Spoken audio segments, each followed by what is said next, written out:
134 million na halaga ng kondo sa McKinley West. Guys, tara, samahan niyo ako. Check natin yung bagong turnover na penthouse sa Tower A ng Park McKinley West. 336 square meter to na 5 bedroom with maid's room na may separate access sa mismong unit. Naka-bar type na tayo sa kitchen and kumpleto na with cabinet. So ito naman yung junior master's bedroom with walk-in closet and sariling toilet and bath. Sobrang laki ng junior master's bedroom na to, guys. Katumbas na ito yung 1 bedroom sa Park McKinley West. So ito naman yung next bedroom na merong Jack and Jill na toilet and bath connected sa kabilang bedroom.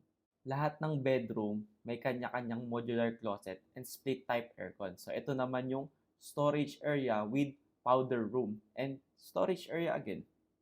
So nakaka 3 bedroom na tayo, guys.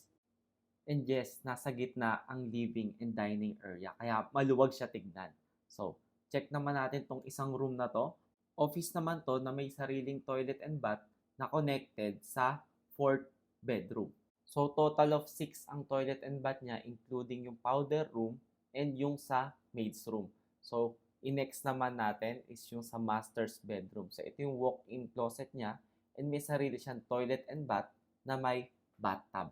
So, sobrang laki ng toilet and bath ng master's bedroom. May sarili pang ventilation. Tingin nyo, guys, para kanino yung ganitong klase ng unit. By the way, guys, meron pang ganitong exact unit na available for no down payment na naka-rent to own promo. So kung interesado kayo, guys, message nyo lang ako. Yun lang. Bye!